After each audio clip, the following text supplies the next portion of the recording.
Am I fucking insane, or do they just not drink water back then? They're like, hey, okay, here's a cracker and some milk. Here's some whiskey.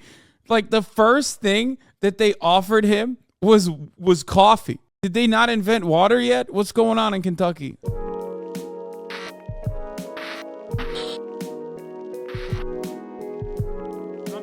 I want to watch the new Man in the Cave. There's a new internet historian. Big divorced dad energy. In the state of Kentucky, there is a cave that every now and then demands a sacrifice. January 30th, 1925. A man walks towards the cave with a kerosene lamp in his hand. He hangs up his jacket and ducks into a 5-foot opening. The inside of the cave is narrow. He has to drop down on his hands and knees, crawling through a passageway filled with jagged rocks and choking dust. Then down a chute he had cleared out months earlier. All of the daylight is gone from here, and this lantern is his only source of light. Ignoring the loose limestone rocks perched directly above him, he is now 100 feet in, and here he reaches the turnaround room. Now they call this the turnaround room because this is the juncture where even experienced cavers say, no thanks, and turn around. Because to continue on means going through this, the squeeze, a gap in the stone of only 9 inches. For reference, here's a subway sub. Going through, he would look exactly like this. His arms will need to be completely at their side, and he will need... I mean, at a certain point, you just gotta be like, nah, nope, nah, done, not gonna happen. The moment that I have to, like, functionally dislocate my fucking shoulders to be able to fit into something is the moment where I'm not gonna be a part of it. Also, shouts out to Johnny Harris. Turns out when he was welcoming different cultures into his own home, and when he was welcoming the CIA into his own home, when he was welcoming the World Economic Forum into his own home, he also ended up welcoming an Emmy into his own home. So good job to Johnny Harris. We love to see it. Friend of the show, Johnny. That's right. He won a motherfucking Emmy, boys. He won a motherfucking Emmy for his New York Times opinion. Outstanding news analysis, editorial, and opinion. It's for this important video I made last year for the Times. Really lucky to get to work with the amazing journalists there. Also, shout out to PC Holtz, who edited, animated, AP'd this. Liberal hypocrisy is fueling the American inequality. Here's how. Mystifying class distinctions for a neoliberal institutional legacy publisher is gonna fucking always give you an Emmy. Knock it right out of the park, okay? As long as you are operating. I mean, he has good videos. He's a great editor. I watch a lot of his videos. I have mentioned that I like a lot of his videos. I mean, his agreements, I do not agree. I mean, his ideology, I do not agree with, but I think he's a great editor. I didn't say demystifying. I said mystifying class distinctions, which is true. If you had an initiative, I could get you an Emmy within the year. Yeah, dude. What are we going to do? Brother. Exclusively talk about veganism and how actually we should be able to do ethical capitalism? Through stakeholder capitalism. Mike from PA says he's trash when he watches every video this guy's ever made. I watch a lot of his videos as well. I think he is an honest liberal that is further to the left than the average liberal, which is why his commentary can come across to the rest of the liberals as edgy while still maintaining the safe patina. Or sorry, the edgy patina, the edgy patina while still maintaining like the safety of the confines of capitalism is still the best. But as far as like video making goes, he is fucking great.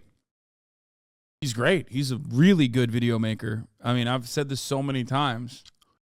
Better Call Saul doesn't have a single Emmy. Yeah, get wrecked. Need to exhale so that he can reduce the size of his torso. Gradually, bit by bit, he disappears into the hole. His clothes are caught on sharp gypsum crystals, hooking into him and threatening to hold him in place, but using his feet like paddles. What compels someone to do this? Can we just get back to white people shit?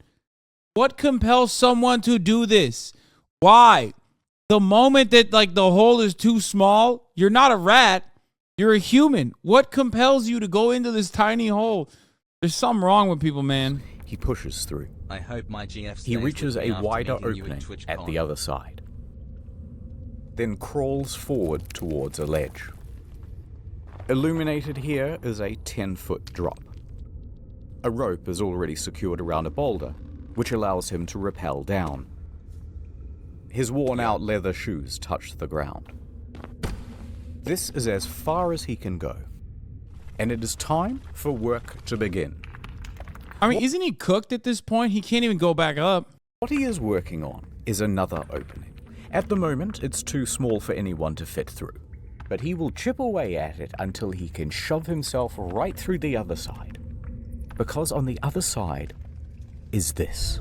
The top of the hour ad break. That's what's on the other side. At the top of the hour, there's a 60-second ad break. If you no longer want to see those fucking ads, all you need to do is subscribe. Here's the 1-minute ad break coming to you now. Floyd guy with the 10 gifted subs. Here's the 1-minute ad break now. This is why they call me the masturbator.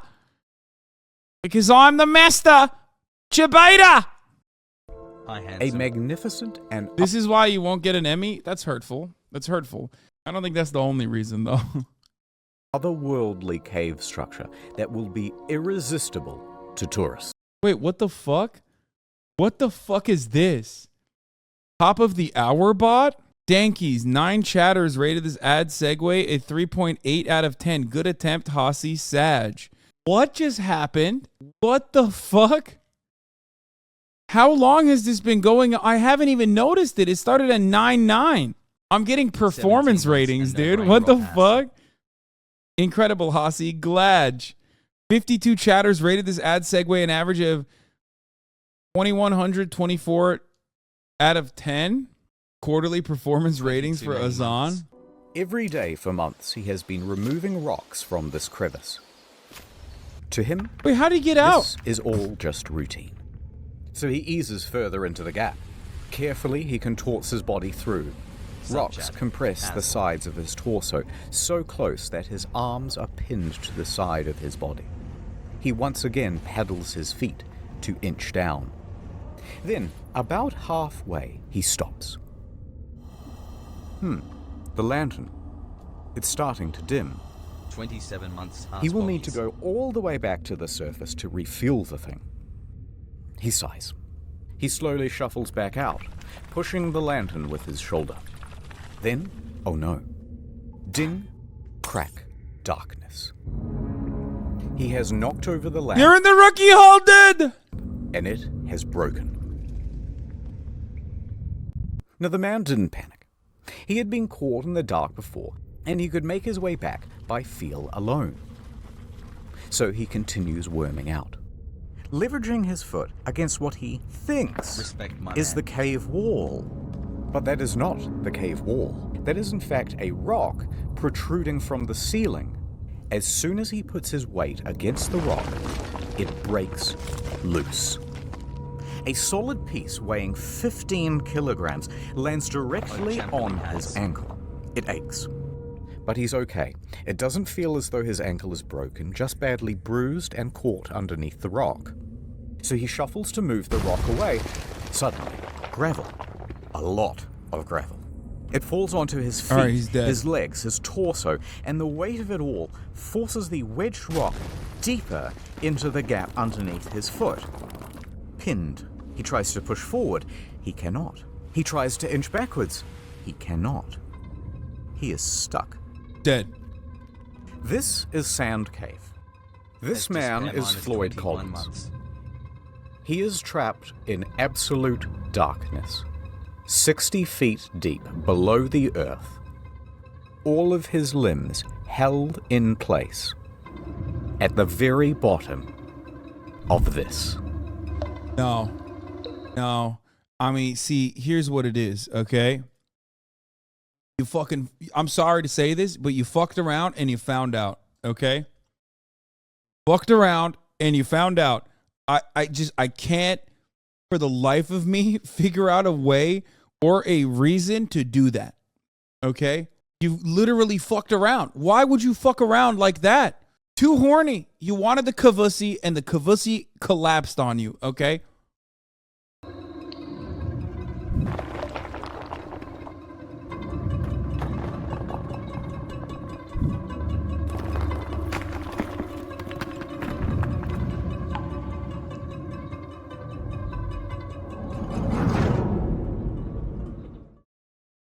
But before I tell you what happens next, ad time. Speaking of people trapped in a cave, World of Tanks.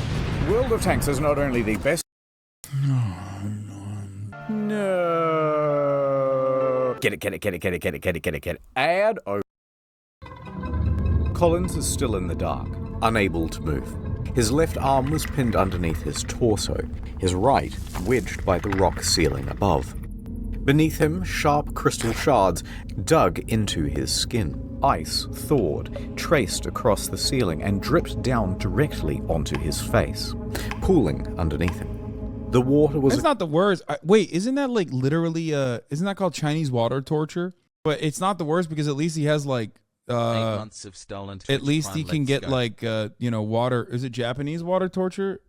I thought it was, it doesn't matter. It's a type of torture. But...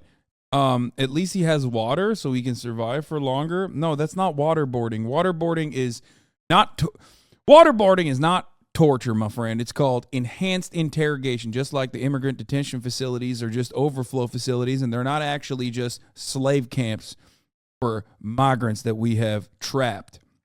Okay? And that's called something different. All right? When the Chinese do it, we call it torture. When we do it, and we do it worse than the water torture dripping onto your fucking forehead like that, drip, drip, drip, drip, drip. What we end up doing is we take a little washcloth, we put it over your face, and then we put a fucking gallon of water down your goddamn throat to simulate what it's like to be not being able to breathe underwater, to simulate what it's like to drown, okay?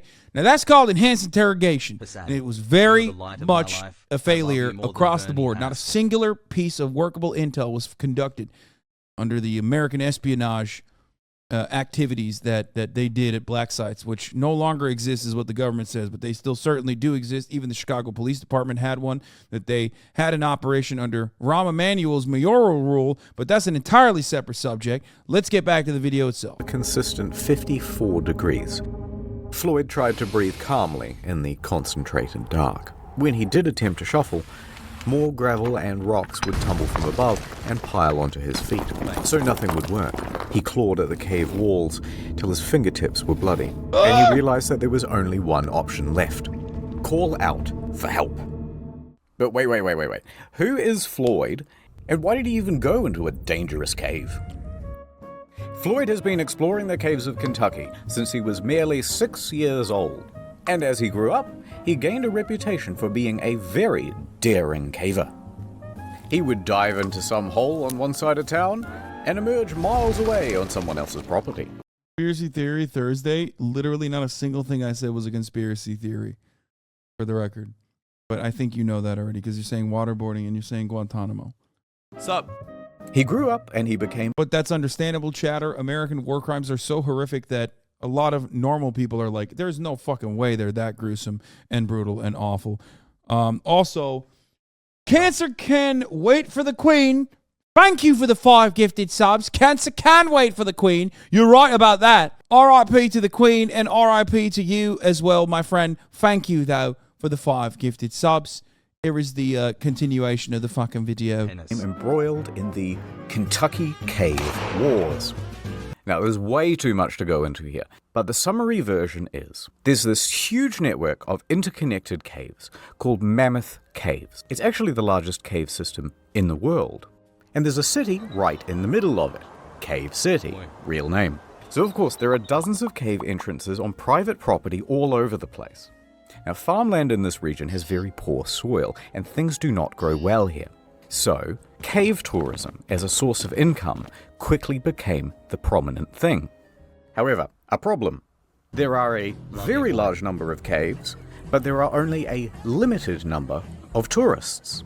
So competition rapidly escalated. Visit my cave. No, visit my cave. Big signs were erected saying, tourists, come to me. Mine is definitely open. Mine is the best. But then competitors would respond by saying, hey, by the way, we're open, but don't go to that one over there. It's really shitty. In fact, it's dangerous.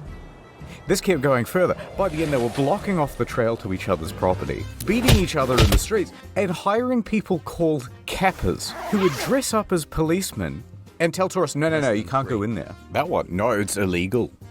Despite the fierce competition, Floyd found a cave on his property and he started advertising it to tourists.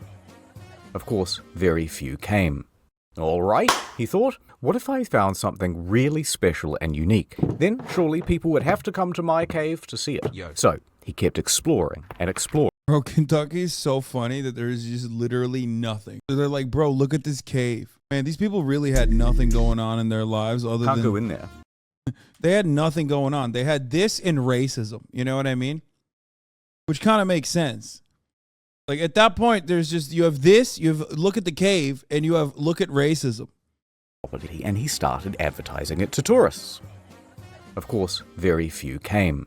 All right, he thought, what if I found something really special and unique? Then surely people would have to come to my cave. A cave is the absence of stuff in the ground. A cave is nothing. Literally. Look at this hole I found. It's like a 5-year-old, dude. Look at this hole I found. Cave to see it. So he kept exploring and exploring until he found this hollow. It was filled with big gypsum crystals, and when you were in there, it felt like a completely alien world. But it was barely accessible. This small tunnel is the only way in. Hassle. He would need to dig for months to open it up to tourists, but he knew he could do it. Back to the competition. They knew the value of this cave. They knew the potential. They wanted it for themselves, and they wanted Collins gone. One time, 5 of them just wandered onto Floyd's property and demanded he hand over the lease. 1 year. When he refused, A nice hole you got there would be a shame if somebody plugged it. And by somebody, I mean me. they just started beating the shit out of him. This only stopped when Floyd's brother, Homer, marched out with a shotgun and chased them all off. But Floyd was not deterred. He spent 12 hours a day, every day, for months, clearing gravel and stone, chipping away at that passage. He would open it up to tourists, make his cave an incredible attraction, and make his dreams come true. Except no, it didn't happen because he got stuck. Is anyone there? So there's Floyd in the dark, yelling out for help. He's at the start of a very He did Minecraft IRL. No, he didn't, because in Minecraft IRL, you know not to dig down. Okay, these are problems that occur in Minecraft IRL. If he played Minecraft, he would have known better. tiring loop. Sleep, wake, yell. Sleep, wake, yell. Hours passed. His voice gave in. Arms tingled numb. Pain radiating up his ankle. Here he remained in the dark for the next 23 hours.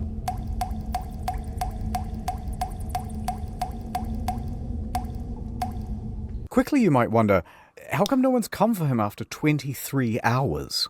Well, Sand Cave resides on a 200-acre farm. There are several homes on this property with other families. One of them, of course, is Colin's house, where Floyd's father, Lee, resides. Now, Lee and Floyd constantly get into fights about how to run things. Lee wants his son to concentrate on farming, and Floyd wants to concentrate on cave tourism. Arguments would often get heated. And Lee was also a bit of a drunk. It was doubtful that he would even notice if his son Floyd was missing.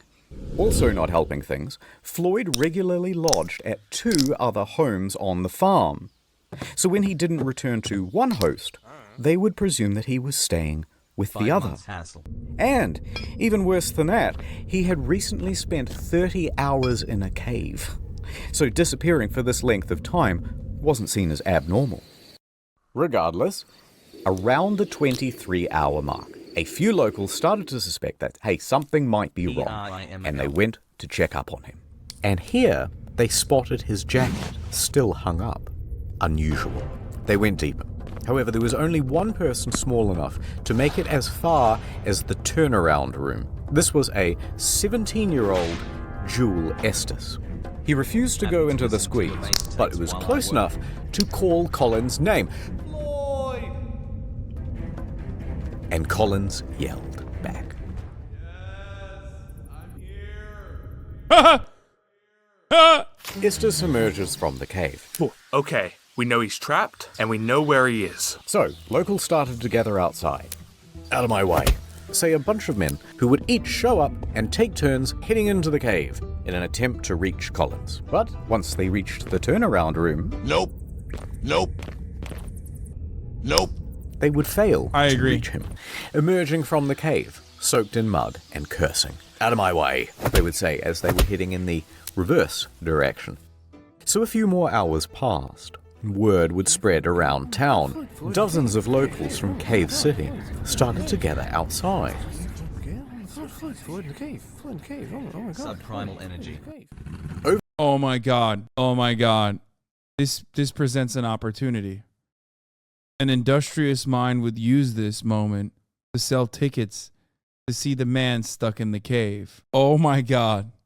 Please tell me, instead of bringing him outside, they started selling tickets to see the guy in the cave. Oh my Over god. in Louisville, Floyd's 22-year-old brother, Homer, he gets a phone call. Hello? I see. My brother. He's trapped in a cave? I'm on my way. Homer jumps on a coach and makes his way to Floyd's cave.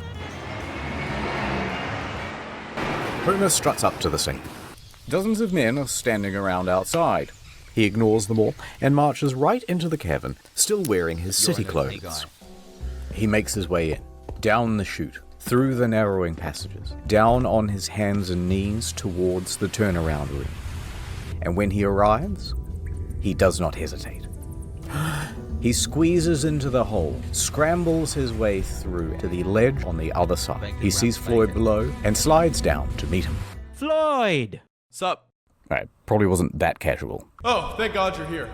Homer took a moment to shine his light around the area and assess the situation. It was not good.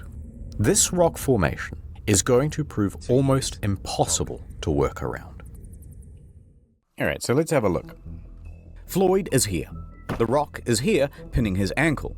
He's surrounded by rubble, and there's a pocket of gravel above him ready to fall. However, because this opening is so small, there are only two viable ways to reach into Chatter's saying Saddam, you guys are so stupid, but also true. This is exactly how Saddam evaded the American Department of Defense, okay? It does look like the Saddam hole. Floyd and that gravel. Option 1, the most obvious, feet first. But if you do this, you have to kind of squat, and your own torso obstructs access to the rubble. Otherwise, option 2, come down head first. That will give you better access, but you're trying to move hundreds of pounds of gravel upside down. Worse yet, I don't understand why they're not using excavation tools at this point to like make the hole larger. barely an inch around Collins on either side, so good luck getting your arm down near Floyd's ankle to actually free him from the wedged rock. Homer calls back to the less daring rescuers standing behind him. 1925? Yo, that's crazy. They didn't have a shovel in 1925? Or like a pickaxe? Or any kind of blunt object to be able to like knock the dirt around? That's so crazy. Know nothing of caving and it shows us on? Bro, use a fucking screwdriver. Use a knife. Anything. A fucking rope. Were ropes invented? In 1925? Did they have ropes? Were they already invented? What's happening? I'm Saj. Quickly, some food and drink. They send it through. He hand feeds his brother a pint of coffee and a total of 9 sausage sandwiches. Feeling better? Much better. Then, Homer went to task. He began removing rocks and gravel, tiny scoop at a time, with the help of an old syrup can. Thank God he's like smart enough to. For the next 8 hours he toiled, first with hands, then, once enough was cleared, using a crowbar to scoop behind his brother. Scraping away. Luckily, crowbars and cans were invented in 1925. So there you go.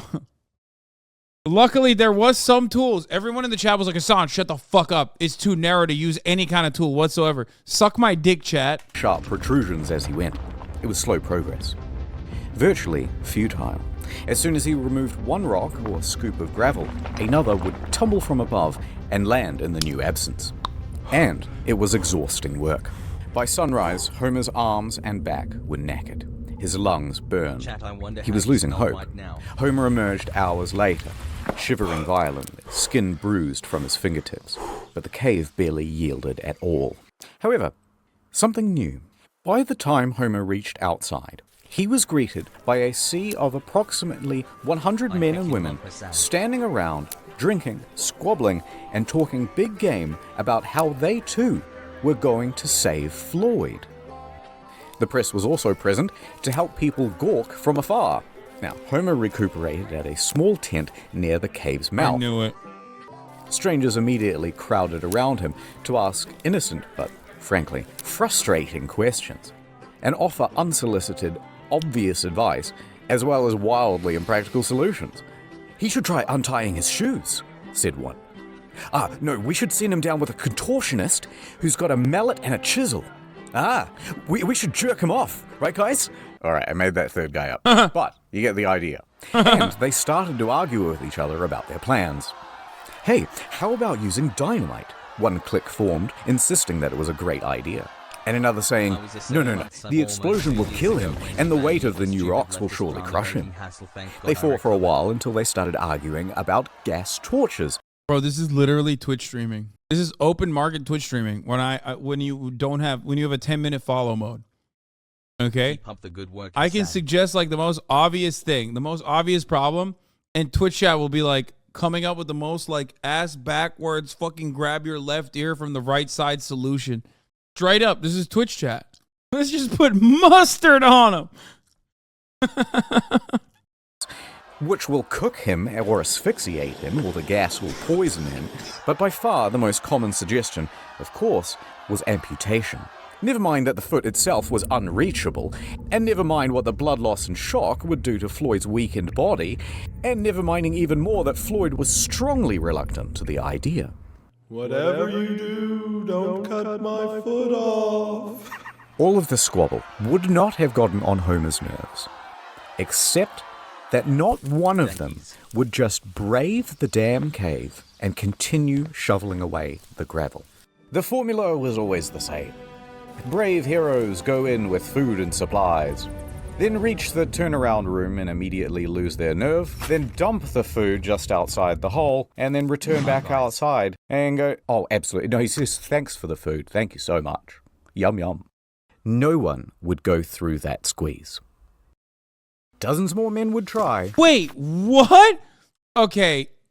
One would go through that squeeze. Brother, that is the size of a lantern. Yeah, no shit. They probably didn't even realize where the hole was. My dick won't fit in that, brother.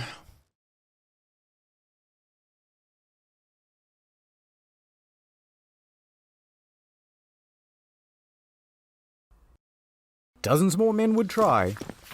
All of them would fail.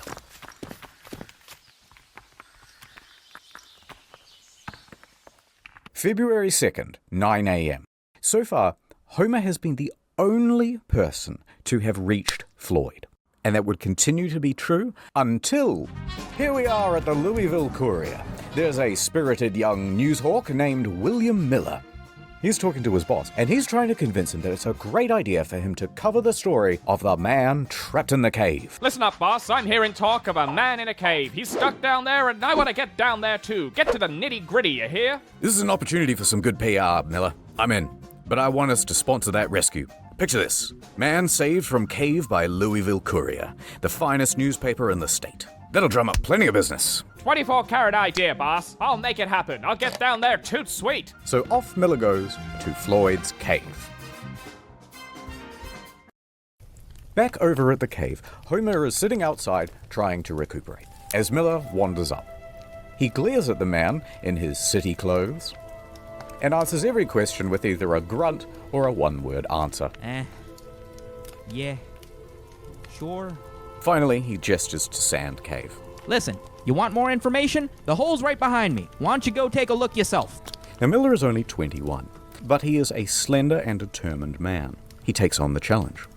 So he removes his suit, drapes himself in coveralls, and grabs a lamp. Miller slowly enters the cave. He finds himself stepping in puddles and having to correct his balance against the ever-softening walls. These were accumulating problems thanks to the gawkers outside who had lit campfires all around the entrance. That caused snowmelt, and the stable environment of the cave is starting to shift. But Miller makes it further than most. And all that's left is that final squeeze, and he's there. He stops. He takes a moment and decides to call out to Floyd. Floyd! Hearing there is someone on the other side, he feels ashamed not to try. So he closes his eyes and moves forward. His slender figure begins inching through. The crystal gypsum cuts into his elbows and tugs at his clothes. He gets snagged. He's spluttering through the pools of muddy water. He stops, collects himself, and pushes on. He can barely inhale. If he gets stuck in here, he can only hope that someone else can come in from behind and pull him out by the legs. But eventually, he makes it through. Fantastic. He's now standing on the edge of a 10-foot pit, and he clumsily bumbles his way down. He sat right next to Floyd, ready to interview him. But Floyd didn't really answer any of his questions. That's insane. In fact, he was incoherent. Most normal journalist, by the way. Most normal journalist. He's like, I came down here to interview you. Yeah, no, save you? Nope. Imagine being stuck in a fucking cave for like multiple days. But then also on top of that, now you have to literally listen to a fucking journalist with content brain. At the moment, he is sitting in a pool of water that is 12 degrees, slowly sapping his body temperature. He is dying from exposure. The cold is diminishing Floyd's mental faculties, and he can barely make sentences. So Miller took a few mental notes, and he left. He worked his way back through the squeeze, past the turnaround room, and out into the daylight. He is covered in mud and scratches and numb head to toe. And when Homer saw, his hope reignited. Someone else had made it to Floyd. You and me. Together, we can get Floyd out of there. If Miller hadn't gone to that cave, there's a good chance that Floyd's story would have remained an obscure footnote in the back pages. But the interviews and first-person accounts gave the audience a glimpse of something real. Fear, hope, desperation, the full range. And so from Los Angeles to New York, Floyd's story was picked up everywhere and described the Kentucky man's plight in sensational detail. It was also the era when radio became a regular feature for regular Americans. Radio allowed something new, hourly updates, letting people get engrossed into the story. So, mostly thanks to Miller, the story of Floyd over the next week would grow and grow, seemingly frothing over into every aspect of American life. The press at large would be clamoring over each other for every little extra scrap of detail they could get about Floyd. And everybody wanted to know, will this man make it? Okay, at this point, the brother's kind of cucked for not making money off this. Yeah, I'll say it. Okay? Like, come on, bro. Everyone wants to know. Everyone wants a piece. Back outside the cave, someone new enters the scene. Lieutenant Robert Burden, a thin but strong 33-year-old Louisville firefighter. Like Miller, he was able to navigate the passages of the cave and brave the squeeze. Scratched up pretty good and drenched in cold, muddy water, he managed to get through. He grabbed the rope and confidently lowered himself to Floyd's position. It was not an optimistic sight. Floyd's condition was deteriorating. Okay. Well, we've got a heck of a problem here, but I think I can get you out with a rope. Floyd nods in approval. Go on. We might just pull your bloody leg off. Just pull my leg off then. Get me out of here. Burton returned to the surface and faced the crowd. He announced. We will attempt a rope pull. The crowd murmured. Attempt? It was dangerous.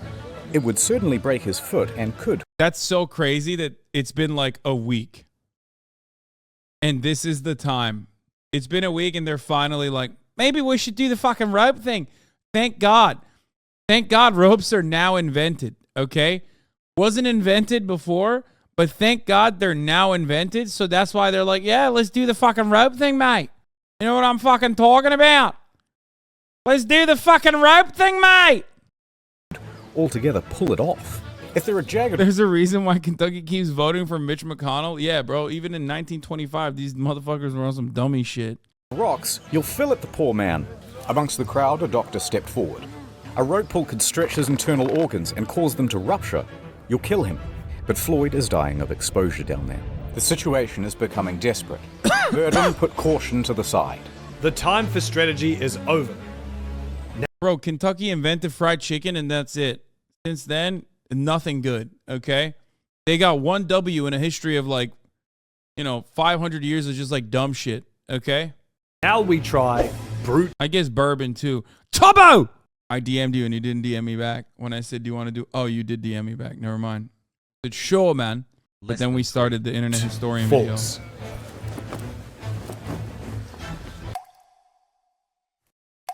Tubbo, we're learning about Kentucky history right now.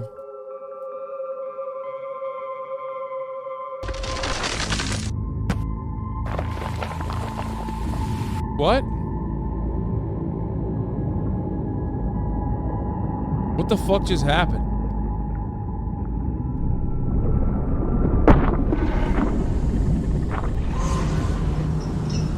Okay, this is made up, I think.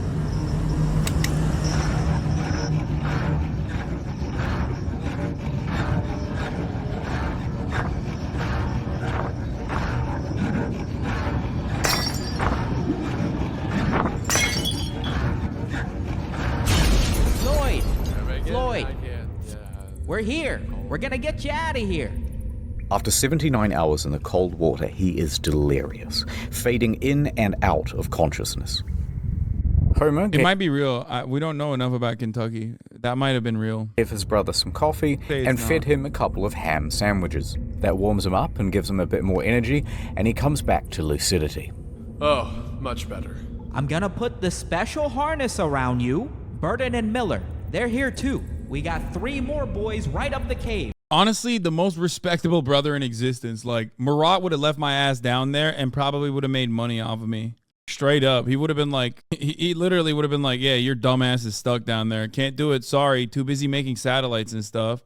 And they're all ready to pull as hard as they can to get you out of here. Floyd was frightened. I'm not gonna lie, it's gonna hurt.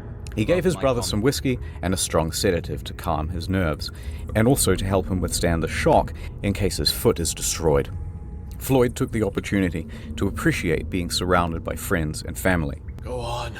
Do it. All right, strap him up. Homer tied the harness around Colin's chest and knotted the rope. Ready? Above, Miller is crouched at the top of the pit. Ready? Burton clenches the cord from further up the cave. 3, The rope goes taut. 2, Do it. 1. Pull! Instinctively, Floyd gasps. The force of 6 men pulled against the clutches of the cave. Floyd began to scream. His body was being pulled up from the rubble. The gravel was beginning to shift. Burton clenched his teeth. Pull harder! Floyd screamed harder as well. Now, Floyd was trapped in a supine position, but the direction of the rope caused an upwards force that wrenched him vertically. His torso was being compressed and Wait, bent. that's sick. He's getting taller too. That's like a lengthening surgery. Win-win. It's a double whammy. That's what we call it in the industry. Against the ceiling of the trap. It would kill him. Floyd's screaming intensified. and through gasps was begging them to stop. The screams filled the echoing cave, but it did not stop. The agony continued, on and on, with no progress. Enough! Enough! You guys are killing him! Homer pulled in the opposite direction to give his brother some reprieve. Somehow, Homer mustered the strength to altogether wrench the cord from the other men's hands. The rope went slack. Homer, Floyd, and the rope lay limp on the cave floor, panting and exhausted. No progress had been made. Okay, maybe the rope thing wasn't that smart. Never mind. The cave would not let this man go. The futility of the situation sank in, and all they could do was leave for now and reassess. Everybody was shaken by the experience. Burden fainted as he crawled towards the exit. Most of the other men had to be carried away. Outside, the crowd had grown to 200. They buzzed and asked useless questions, and Homer walked dejectedly past. Isn't the problem that they're like pulling him not in the appropriate direction? Like if they were pulling him first in this direction and then up, right? Then that's it. Like he would be safe, but they would need, you know. He sat by thinking what he could do. The cause seemed hopeless. Homer? Then, someone showed up who could turn things around. He looked up to see a childhood friend of both his and Floyd's, Johnny Gerald. Gerald knew more about cave rescues than most. No shot. 2 first names? That's sus, bro. I'd be like, turn around, Johnny. Don't need you here, okay? Don't need your feedback. Don't need your input. Sorry, we're not doing that. In fact, just that summer prior, he had... John Gerald, what is it? Ginger Heimel, what? Ginger Heimel Schmidt? What is the fucking song? Oh no, that's John Jacob. I'm not American. Fuck you. Had helped untangle Floyd from a different snag. He was just the man for the job. Butchered that so. right. I don't think I got a single name. I don't think I got a single name right in that, dude. I think I literally fucked up every name on that except for John. You know, John Jangle.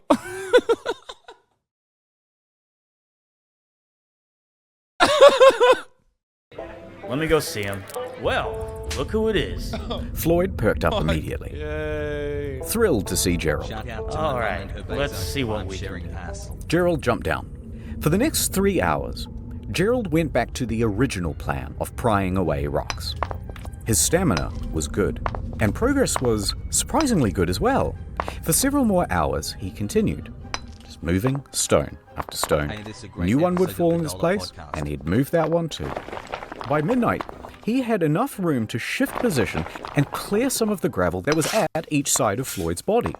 Gerald would spend several more hours scooping. And it worked. For the first time, Floyd's torso was now available. Then his hips, his upper thigh. For the first time in over 90 hours, Floyd was able to wiggle his arms, his hips, and even that trapped right leg, though it was very painful to do.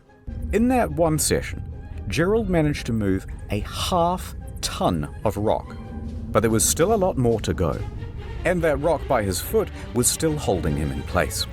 By 2 a.m., Gerald was spent. He needed rest, and he was ready to head back outside. Floyd, tomorrow, you're gonna be a free man. Now here you might think that things will become straightforward. They did not. Now that space had been cleared, Burden became convinced that if he could get down that passage again, he could free Floyd with another rope pull, fate deciding with both feet or just one. But when Burden tried to enter the cave again, he was sternly rebuffed by the locals. They were playing gatekeeper. They had been specifically instructed to not let anyone in, and they were especially opposed to Burden making another rope pull after word spread about the disaster of the first attempt. He tried to reason with them. Let me try the rope pull again. It'll work this time. They wouldn't let up. Instead, they shouted obscenities and shoved him in the other direction. Gatekeeping ass chat, dude. These are literally Twitch chatters, okay? Straight up. Meanwhile, Gerald and Homer are incapacitated with exhaustion. and Miller was busy filing some paperwork for the Louisville Courier. Nobody else had the ability or the authority to take action, so Floyd spent all of that morning alone. Hello? Is anyone there? Where is my Help? Hey! Anyone out there? Word spread about Floyd. Miller's reporting had been picked up by the AP Newswire, and they distributed it amongst their hundreds of partnered newspapers. For Miller, it would be the biggest moment of his career. But he didn't stop to pay it mind. He spent the day hatching a rescue plan. Miller descended into the cave and set to work.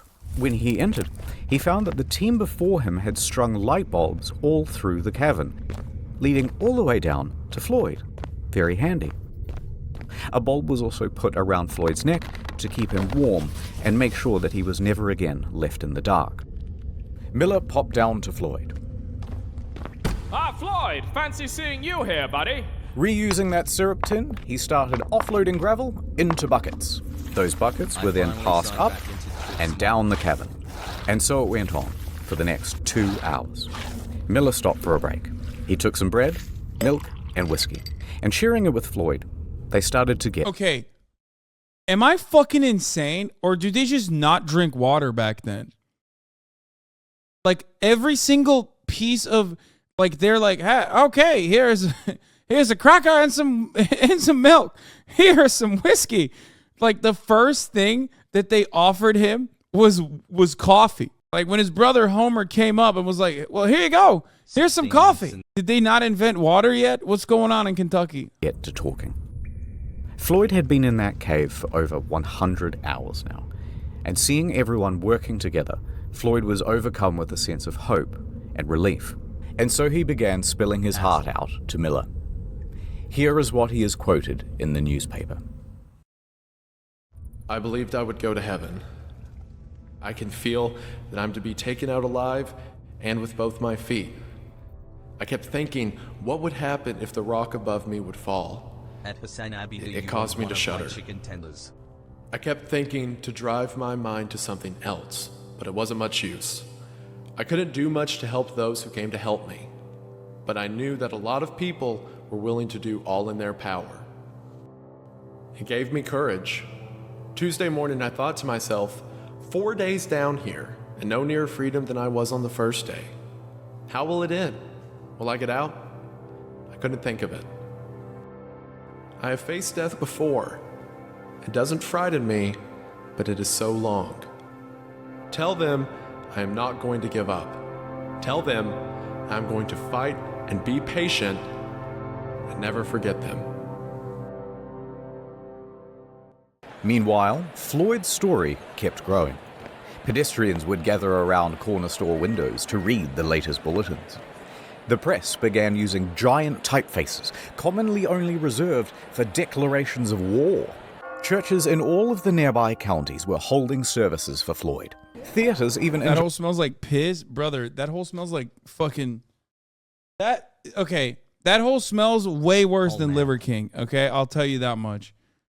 You know his ass is farting, pooping, pissing, everything in there, dude. He was the early streamer for the rest of America to watch as he pissed, shat, and farted himself. Interrupted their shows to update the audience.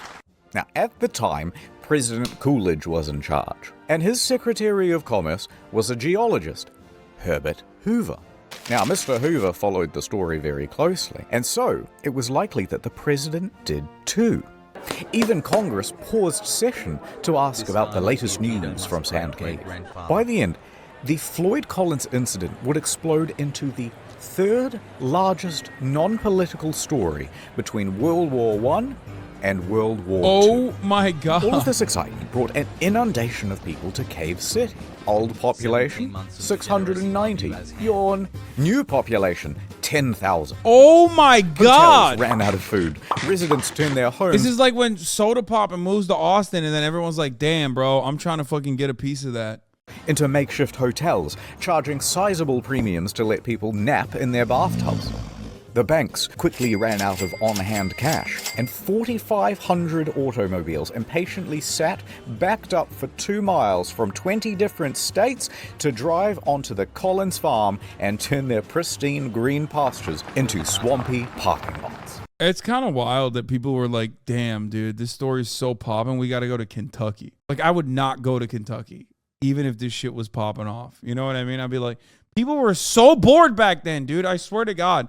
We know white supremacy was playing a fundamental role in American history and societal development. But honestly, I had never considered that like racism out of boredom could have been one of the other reasons until I saw this. People were so fucking bored that in the middle of, no TikTok back then, in the middle of like World War I and World War II, they were like, yo, let's go check out this cave in Kentucky. It's like, all we're doing out here is racism and the Great Depression.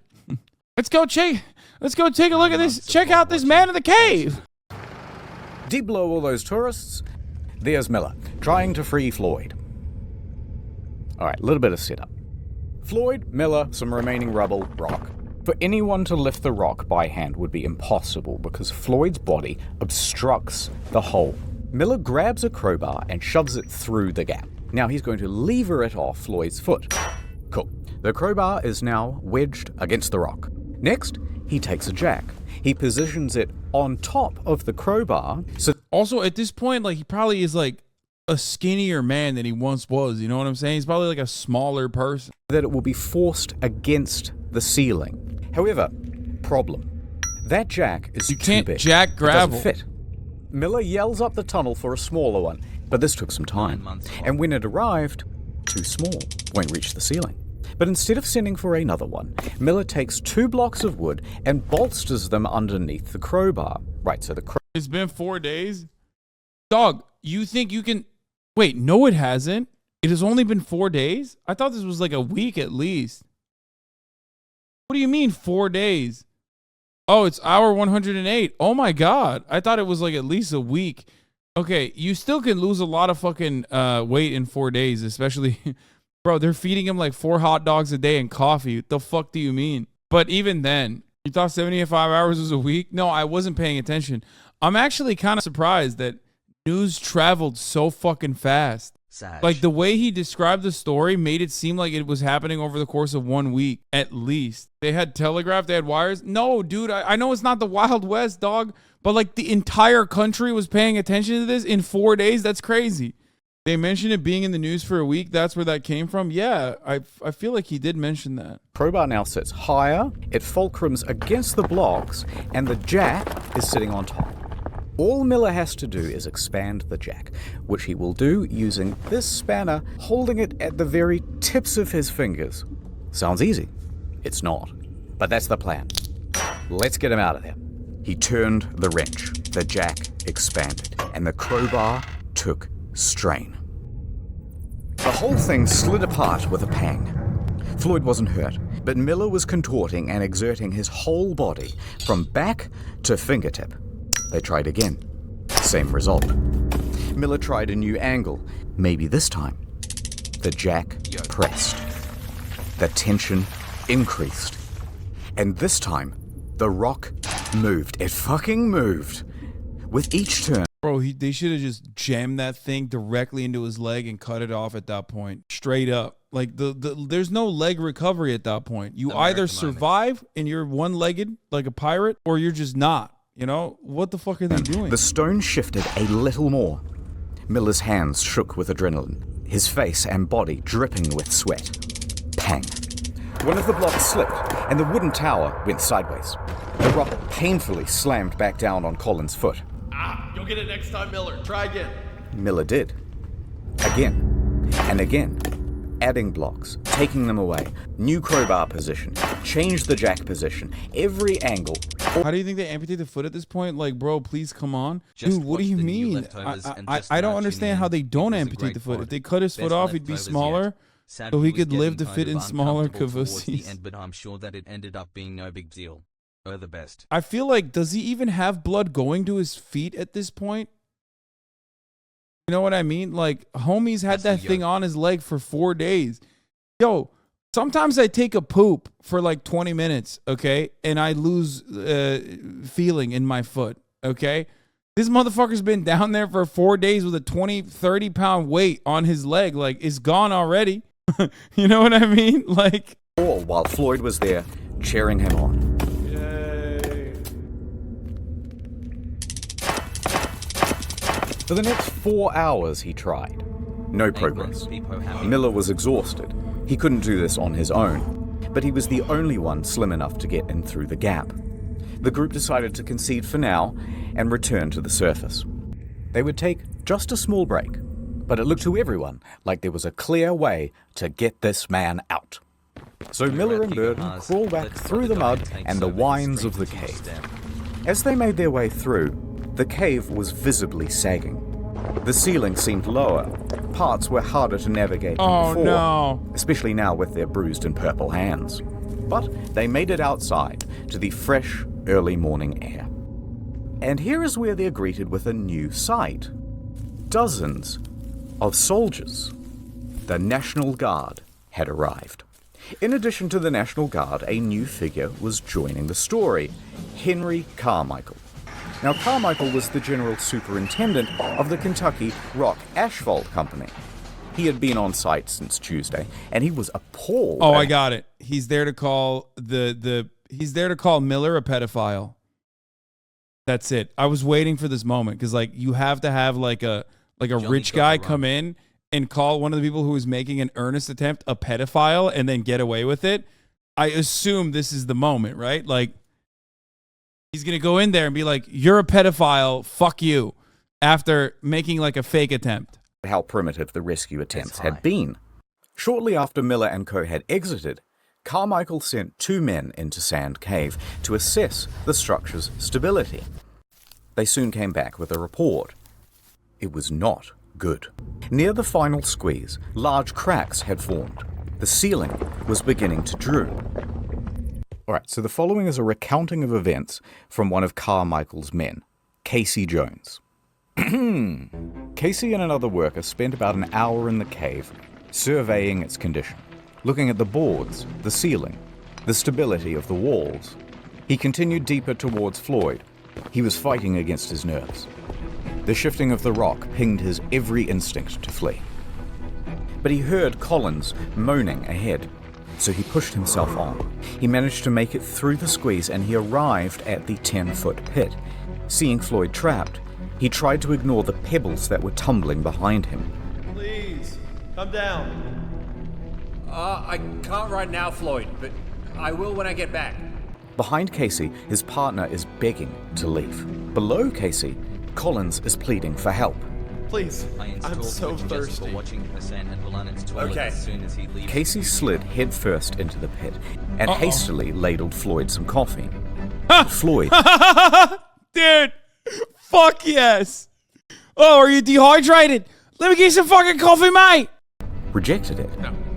Rumbling intensified from above, and in that moment, Casey realized that this was not a plea for sustenance. Floyd knew that a cave-in was inevitable. Scared and approaching his 5th day trapped, he was completely at his wit's end. He knew he was about to be trapped in that cave, and he didn't want to be trapped alone. For God's sake, Casey, come on, you'll get us killed. Stay with me, please. Don't leave. Casey looked into Colin's eyes, set the coffee down, and pulled himself out of the pit. No, they He gotta wiggled kill him. underneath the sagging ceiling and crawled towards the turnaround room as fast as his limbs could scramble against the cave walls. He looked back to see the passage closing like a maw. Reflections from the bulb shining around Floyd's neck were no longer visible. Instead, just sobs could be heard, muffled from behind the rock. That's fucking crazy. Is this a true story? Yes. They should have mercy killed him. Miller and Burden awoke in the late morning, confident that today would be the day that they saved Floyd. They had some new equipment too. Some wire to wrap around the wooden blocks to prevent them from slipping. And they changed their mind about that acetylene torch. Dog! I want to give a quick fuck you to every single motherfucker in the chat that was like, tools were not invented in the state of Kentucky in the first, 24 hours of them trying to do this excavation thing, okay? Y'all made it seem like motherfuckers were coal mining with their fingers, okay? I just want to point out, you made it seem like they were straight up mining and excavating with their fucking fingers, dude. Or wait, did they just invent it? Did they just invent it on that day, you think? They'll use it to burn away 2 rocks that had previously blocked their way. But when Miller got to the turnaround room, all of that optimism left him. The entrance to the squeeze was now just a pile of debris. Miller froze, staring at it for a long while. Then he sighed and did the only thing he could think. Attempt to move some of the stones. But each adjustment led to more rock. Bro, Miller loves this man almost as much as his brother does. Respect to Miller, dude. The only good journalist. Just tumbling down and landing in that space. He persisted until... crash. A large chunk of clay landed onto his feet. Spoke too soon. Recognizing the danger, Miller returned to the surface. 15 minutes later, he emerged from the cave with a bloodied up nose and bruises down his back and shoulders. Burden caught sight and races over to him. Miller just says, "For God's sake, just don't let Homer or anyone else back in there." Thanks for the memories, now, Hassan. he didn't actually need to worry about Homer going back in there because he was sidelined with illness. But he did, however, need to worry about Gerald because he was furious. Gerald had warned everyone that putting dozens of people in Sand Cave would cause a collapse. It certainly did. The rest of that day would be wasted, as men threw blame around and screamed at each other about how to handle the cave-in. And Floyd... They were also screaming about how to handle the top of the hour ad break. Because at the top of the hour, there's a 60-second ad break.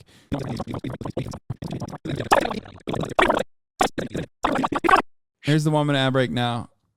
People that like randomly stumble upon my streams are probably so fucking confused whenever I do stuff like this. All right. Spent the rest of that day alone.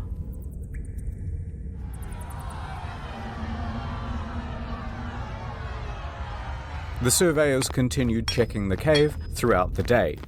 By the evening, Carmichael had ordered everyone to an assembly. Gerald took the floor. He was going to try one last daring rescue. He boldly announced his plan and an ultimatum. Listen up. Love it here. There's death down there. The walls and ceilings are crumbling. Unless you're determined to take the biggest chance you ever took in your life, tell me now and stay outside. Next, they told all the Gawkers to get the fuck out of the cave, clear off. And over the next 8 hours, Gerald would enter and leave Sand Cave at least 5 times, chipping away at that pile of debris. In the woods, men sawed trees and chopped logs to shore up the cave walls. Underground, the crew reinforced cracks and wobbling boulders with fresh strips of wood. Gerald assessed that about 4 barrels of rocks would need to be moved, and piece by piece, they made that happen. Steadily, they managed to move enough rock to allow Gerald to get within earshot of Floyd. Hey, hello? I need food. Bad news. We can't reach you. But hold on. We're coming. Stone by stone, they continued. Holy fuck. Top of the hour bot. 448 chatters rated this ad segue an average of what the fuck? Incredible, Hossie. Hoggers. That was a crazy debate. Continued. After a few hours, the light of the bulb around Floyd's neck was peeking through. A couple more hours, enough room for Gerald to squeeze through. Okay, that's enough. Floyd, I'm going for now. But when I It's gonna be really sad when he just like get him out and then he dies immediately after. get back, I'm gonna get you out of there. Exhausted but still determined, Gerald crawled back up the cave and marched to the men huddling outside. Gather the equipment, and in an hour's time, it's gonna be me and Floyd coming out of that cave. Gerald entered Sand Cave for his final time. The walls had been reinforced, but mud and water was accumulating everywhere. He waded through it and pressed on past the danger of the sagging ceiling. With determination on his face and a grease gun clutched in his right hand, he scrambled towards Floyd.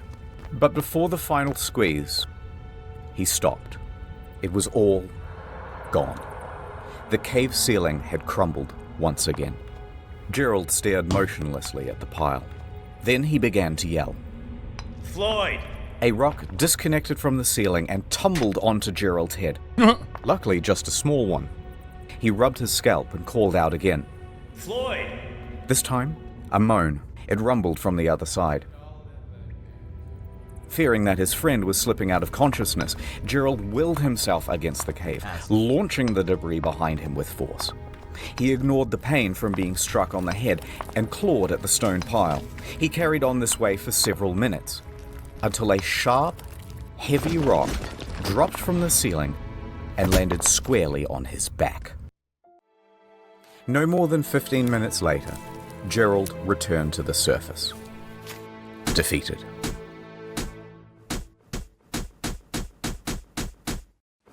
Only after the cave-ins did they start to think about all of the things that they could have done. Wait, why didn't we rig a portable telephone line? That would have been incredibly simple here in 1925. Yeah, why have we been running in and out to deliver updates? Why didn't we give him an AM radio? He could have had something to listen to and receive messages of support from the public. Wait, why don't we rig up a tarpaulin so we could lift his torso up so he wouldn't be slowly dying of exposure? Oh god, why didn't we run a feeding tube? That's also a technology we have in 1925. All too late. Now what? The one route to get... Not a single one said, why didn't we give him water? Why do we keep feeding him sausage sandwiches and coffee and whiskey and milk? 1 week in the to cave Floyd 1 year is sub. closed. Fucking, like I said, man, Kentucky, they invented fried chicken, and then everything else since then has just been a major L. They took L after L after L. Forever. That meant two options. Number one, capitulation. Surrender him to the cave. Or number two, dig down from directly above Floyd. Now, the prospect of digging from above seemed almost fanciful. At least, it did in the beginning. But luckily, they had some help.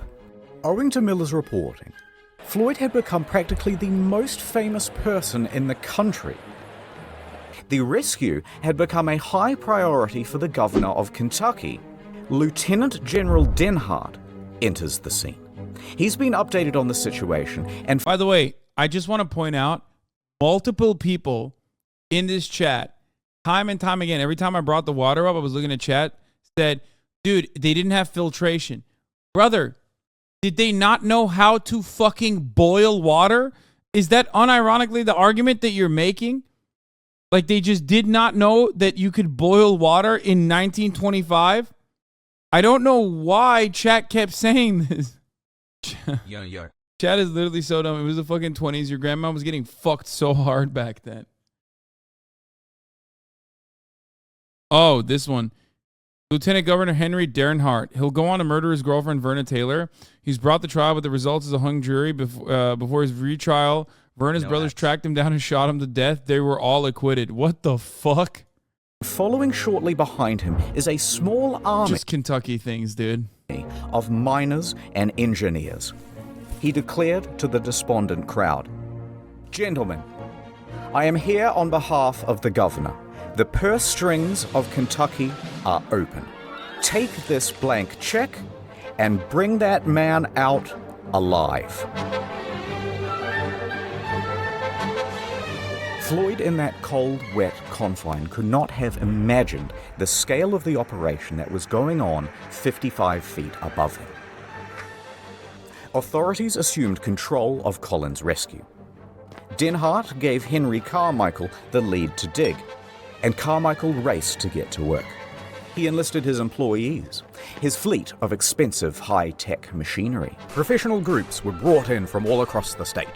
Local townspeople were mostly excluded, and for the first time since Collins had been trapped, work was now about to go ahead in a systematic manner.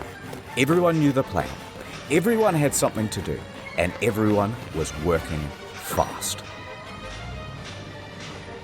But just as hopes were rising, they were once again dashed against the rocks. They had all of this state-of-the-art machinery shipped in and assembled by the engineers and rearing to go, and it was all worthless.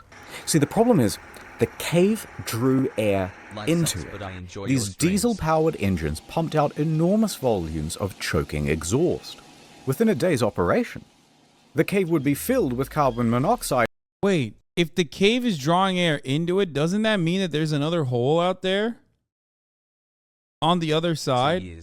Let's go. Implying that Love they your could have, cheers. like, probably tried to figure out that there's another entry point?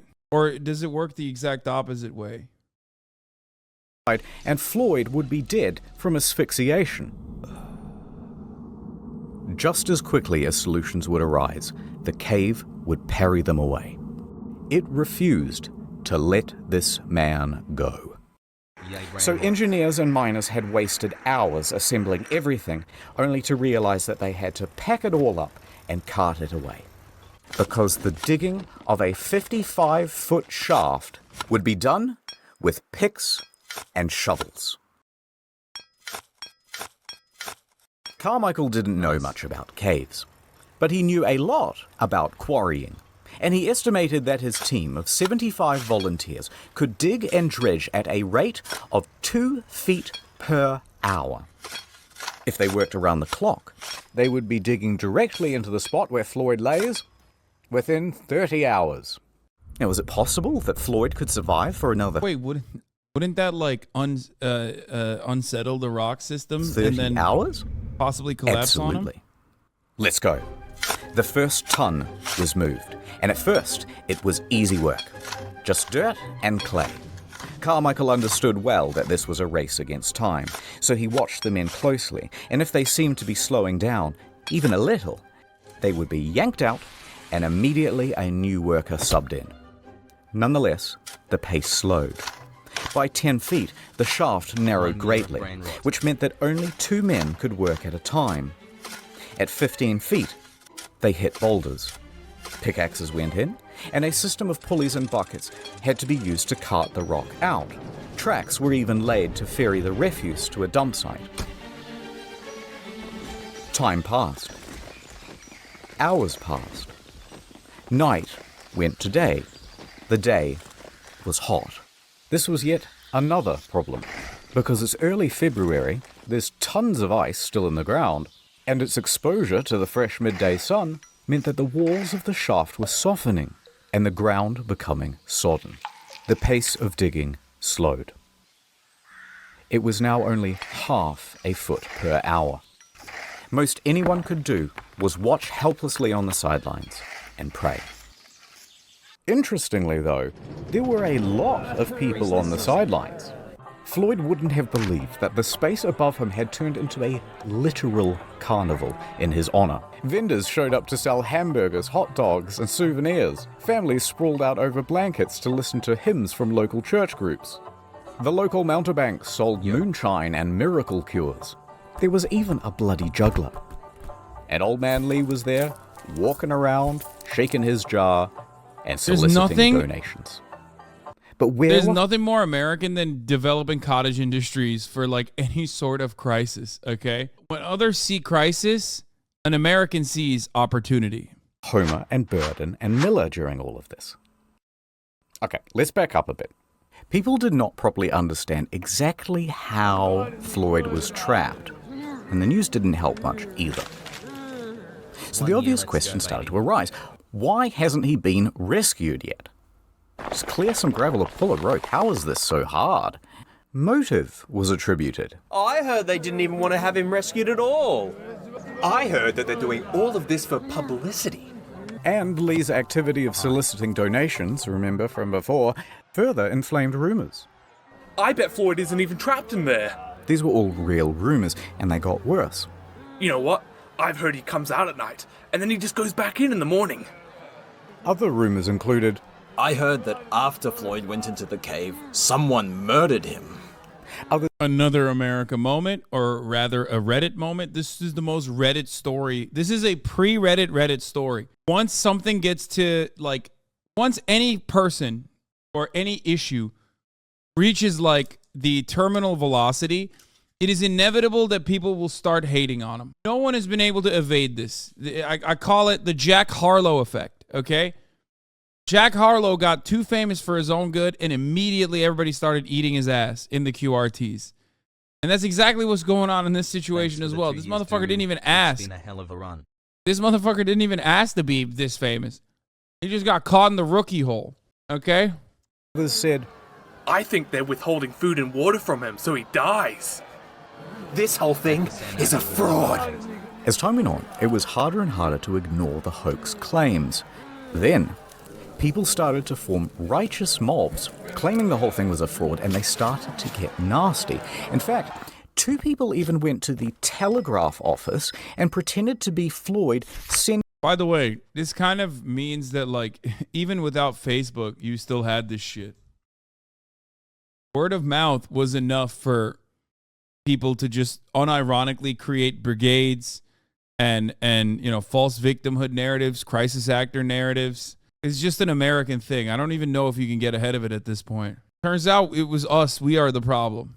sending telegrams to his mother. Here's what it said. Quote, "Please contradict statements that I am buried alive in sand cave. Stop. Tell mother I am all right. Stop. Am coming home. Stop. Floyd Collins." Naturally, the AP published these telegrams unquestioningly, and now word is out to the press that he isn't actually in the cave after all. Fake news! That made the authorities look foolish, and it could not go on. So, a hasty court-martial was arranged, and Homer, Miller, and Gerald were summoned. They hold one session on Monday and another on Tuesday. Lee and everyone else is cleared of charges, a retraction is written, and things carry on. I am so fucking invested. Generators rumbled. Pumps churned out water. Men continued working in shifts and carrying away the earth. Here they are with strips of lumber to shore up the walls. They were only 25 feet down. The pace had slowed to 4 inches per hour. In their desperation, they resorted to dynamite, but this did little to the boulders. Despite all these bleak circumstances, people's spirits were high, because everyone was keen for their turn to dig, and because they had one more thing to latch onto. He is probably still alive. Now, how do they know that? Okay, so remember that light bulb around Floyd's neck? Well, it's powered by a simple copper wire. Bare copper wire is subject to very minute fluctuations in resistance. So, an engineer rigs up a radio amplifier to this wire to read the current and see those small fluctuations. There they were. About 20 per minute, the rate of steady breathing. As his chest expands and contracts, they can read it from this device. And so, they kept going. And going. Thank you for all And you going. do. Has to pass. 30 hours was the original estimate. Now 144 hours had come and gone, and they were only at 44 feet. Then, rain I was wrong about the Minecraft thing. Apparently, you are supposed to dig down. I was wrong about that. fell. Rain that mixed with dirt to make mud, much of which then froze to make ice. Oh no. Ice which expanded and damaged the integrity of the shaft walls. Slowing down with every hour, they continued. Many more hours passed, and they were getting close. But it was now 15 days since Floyd was first stuck in that cave, and people had mostly lost hope. That excitement in the newspapers was tempering down. Visitors... Bro, even back then, the news cycle died at a certain point. 15 days is what it took? That's kind of crazy to suspect that, like, people were just like... That's kind of crazy that they just fucking ended the news cycle. I thought, like, because they're so bored, it would go on for way longer. Began clearing out from Cave City. Many still held on to hope, but their final lifeline, that light bulb, had burnt out. And it wasn't possible to do any more readings on the radio amplifier without it. No one knew if Floyd was still alive. Another 51 hours would pass before They were like, damn, bro, racism is way more fun than this, and like we don't need to be as invested. So they went back to racism. finally they reached the 60-foot depth. I'm in. Chisel. A chisel is handed down. At 1:30 p.m. on Monday, February 16th, Sand Cave would open once again. For 17 days, Floyd had been trapped underground, stuck in the same position. He's just a shadow 4 at that days point. without heat or light. 12 without food or water. But maybe the dripping of the cave water had provided him with some sustenance? No, that's water. It's a Kentuckian's nightmare, dude. That it'll kill you. That's why they kept giving him fucking coffee and sausage sandwiches and whiskey, dude. There are stories of people surviving harsher extremes. Rescuers frantically tugged at rocks to widen the hole. Everybody stood by, absolutely silent, peering into that hole. Ed flashed his light into the gap, then eased himself in. Brenner aimed his light around the room, and then, finally, at Floyd. The first thing he saw was a golden shimmer. It was not the light bulb. It was the reflection of Floyd's tooth. His mouth hung open. Oh, he was dead. He dead. Brenner was helped out of the cave and he delivered the news. Dead.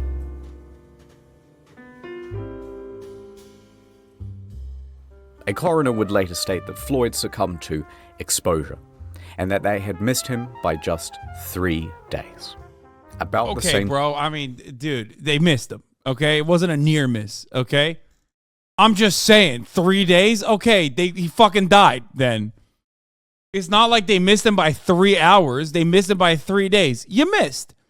You swung and you fucking missed. That's not. Yeah, that was a major whiff. Okay. Time that the light bulb had gone out.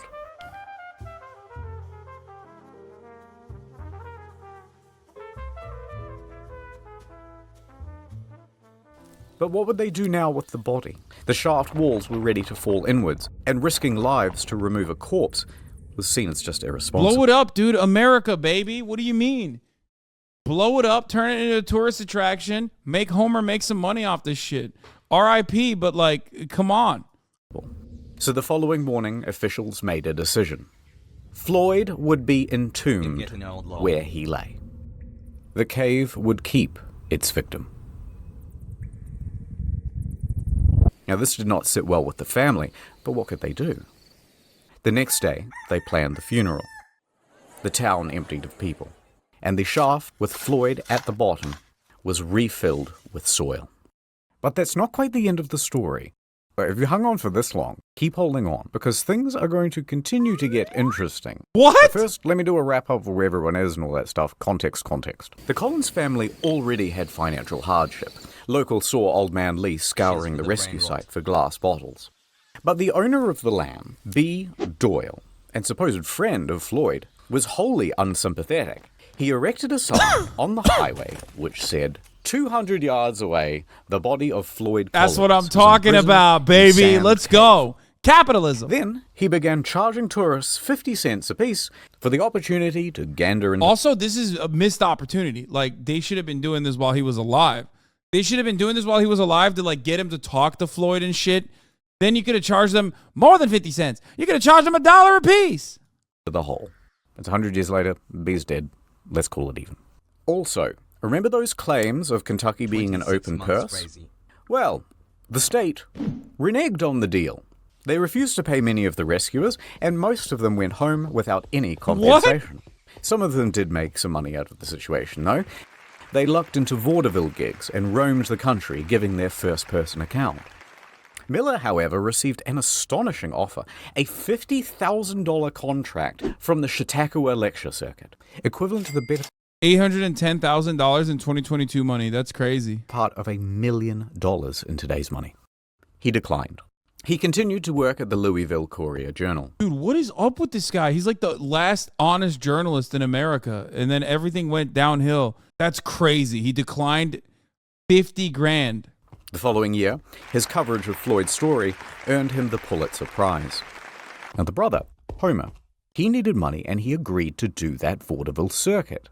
He stood on stage and regaled the audience about tales of his brother, their childhood, and the tragedy. But Homer made it known why he was up here on stage trying to get money. He had a mission. I kept thinking of Floyd lying in the muck, where he had suffered beyond our power to imagine. I would never have peace of mind if he remained there. He wanted the money to dig Floyd up and get him out of that cave. A couple of months later, he had it. All right, so back to Floyd. Okay, GoFundMe. By the way, I'm just saying we have all of these things. We've had all of these things in place. We still have all of those things.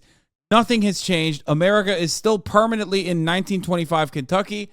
That's crazy. Gonna move on from that. Let's keep going. April 17th, 1925. 7 miners showed up to the scene. They began to dig. Within a week, they had arrived at Floyd. And this time, they approached from the other side of the rock formation. That way, they could remove the rock pinning Floyd's leg. They lifted him up from his tomb and laid him down on the fresh air. I'm going to retweet it. Above.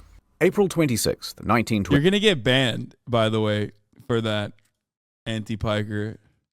Most likely. I should probably not retweet it because you might get banned. 25. Floyd was set to rest in the family cemetery. A stalagmite had been set as a headstone to mark out his plot. And there he lay. No, that's not actually where it ends. Okay, this is where it gets weird. 2 years later, 1927. Times have been tough for the Collins. So Floyd's...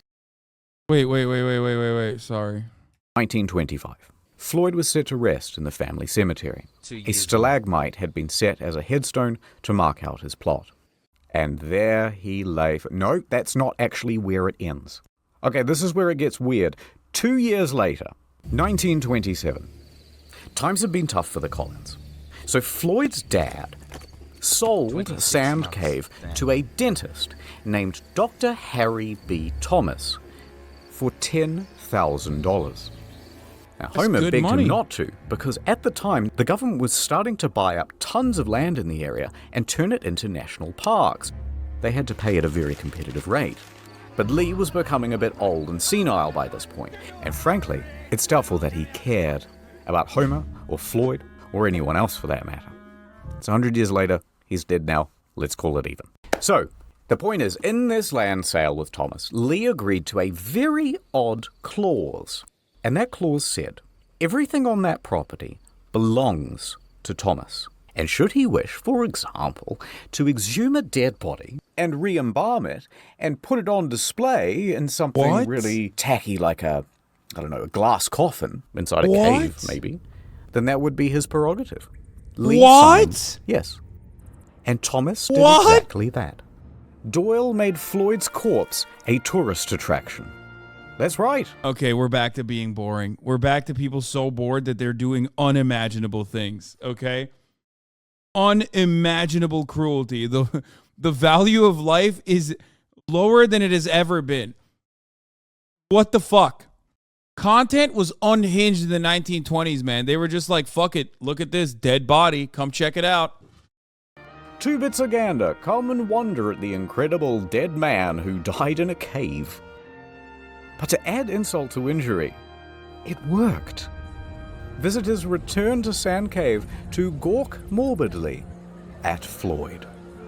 Within a few months, Thomas had turned Lee's failing farm into a successful business. Now, the rest of Collins' family is horrified.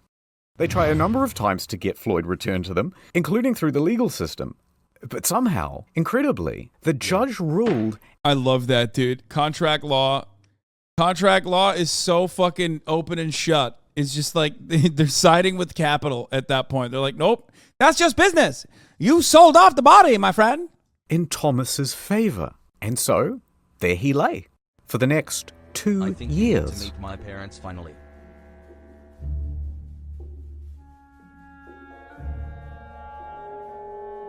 The cave was not done with Floyd. Until someone hatched a plan. Okay, to be fair, there is a very important moral here, and that is just don't do caving. Okay? Don't do caving, not even once. Don't even do it in Minecraft, okay? Just stop going into caves. I will never go into a cave. I'm promising to you right now, I'm not going in a cave. Fuck no, okay? It doesn't even sound cool. It's called spelunking, dude. That shit is like such a red flag. Nothing so dangerous has sounded so fucking whack. Oh, look at me, I'm going spelunking. No, dude. Fuck no. You don't even sound cool when you say it. You are not dying, risking your life on doing an activity that, as a chatter correctly pointed out, sounds like a poop hitting the fucking toilet water inside of the toilet bowl. Oh, I died while I was doing spelunking, dude. That's crazy. Why would you ever do such a thing? 2 years later, it's midnight, outside Sand Cave. Footsteps can be heard rustling through the brush. Now, we don't know who these two men are, but we know why they are here. To rob a grave. They sneak inside and clamber over the rocks in the darkness. Reaching Floyd's casket, they undo the latch and throw open the lid. There is his shriveled body. They throw him in a gunny sack and they race off into the night. For 800 yards they carry dear Floyd, like a couple of sweaty Santas about to deliver a really terrible Christmas present. Panting, out of breath, knowing that they're going to get caught any minute, they reach the Kentucky Green River hillside. There's no time. With a 1, 2, 3, they launch his body towards the river, and Floyd goes sailing into the air, up, what? into the starlit beyond, and landing in a bush. Oh, God. The two men flee from the scene. Now, the next morning, Thomas notices that the body of Floyd is somewhat missing, and he contacts the authorities. The police come, they dust the casket for fingerprints, and bloodhounds are given Floyd's scent. These motherfuckers have fingerprints back then? That's crazy. Wait, I don't understand. I thought they did 0 crime scene investigations back then, where it was like, that's why like in the 60s, you could just like do serial killer shit, like nonstop. No fucking way, dude. No DNA evidence, but fingerprinting they're doing for a stolen corpse. And let loose into the hillside. A few hours later, they managed to find him, a tangled up mess near the river. But this time, with a leg missing, that same one that was trapped under the rock. So, despite his protest, it had been amputated. Neither the leg nor the culprits were ever found. And while it would be nice to think that this was some well-intentioned duo that did this out of the kindness of their hearts to free Floyd, it's much more likely that it was an act of vandalism because Floyd was simply too much of a hot tourist attraction. The following day... Bro, the competitive caving industry in Kentucky was no joke, dude. The cave mafia, they were going crazy, okay? They were doing unimaginable things, man. Holy fuck. Including desecrating a dead body.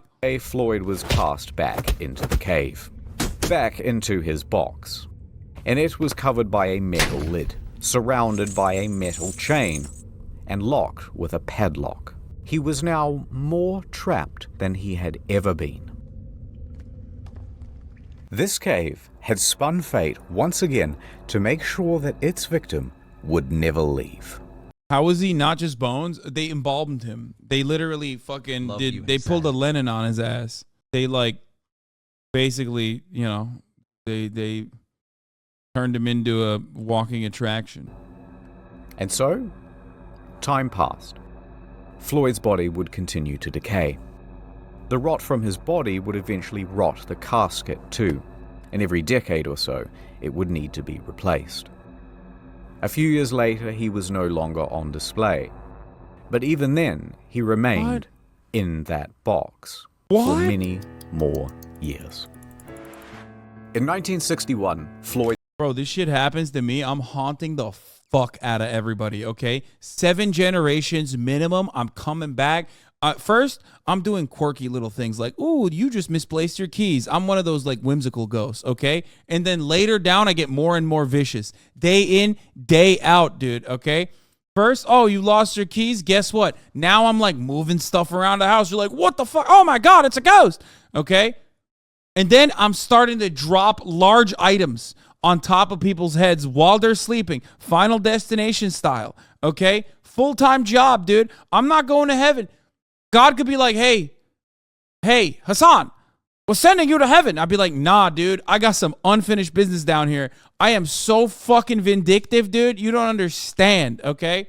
I'm dropping anvils on motherfuckers' heads and shit. No fucking shot. I'm going to sit there for 7 fucking generations cursing every child that comes out of that fucking family.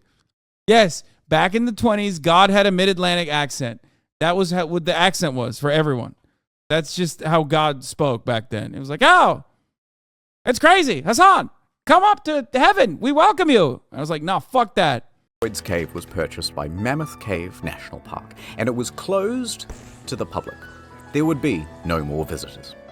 The entrance itself to Floyd's Cave was closed with a steel gate and bolted, then welded shut. But the Collins family never gave up objecting to Collins' body being left in the cave. And here is where the story ends. In 1989, at the Collins' request, the National Park Service ventured into Floyd's Cave. Continuing on a more than 60-year tradition, a team of people worked over the course of several days to remove him from the cave.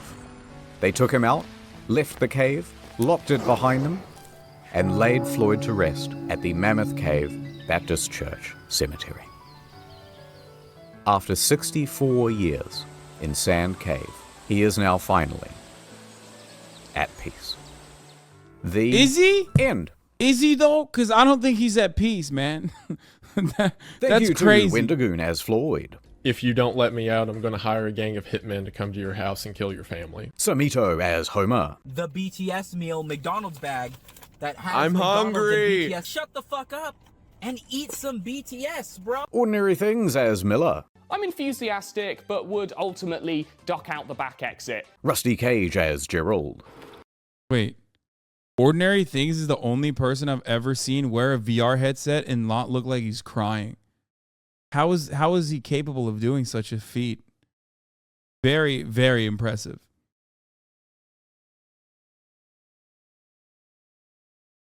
I've worn those things before. Every time I put it on, it's like, meh, it looks like I'm crying, like I got the crying filter on. But would ultimately duck out the back exit. Rusty Cage as Gerald. Oh, well, hello there. Haven't seen y'all in a while. Welcome to my new home. And many kudos as Burden. Hey, buddy. You right down there? I can. You sleepy? I can. Yeah. We get your coffee? Cold and Little cup of Joe? Little cup of Joseph? I'm stuck. A cup of Joseph from a little sleepy guy? Also, by the way, in case you're confused about the channels, this is how it works now. That was a great video by the internet historian, #1 on trending right now, Man in the Cave. What a fucking crazy banger, dude. That was an hour long.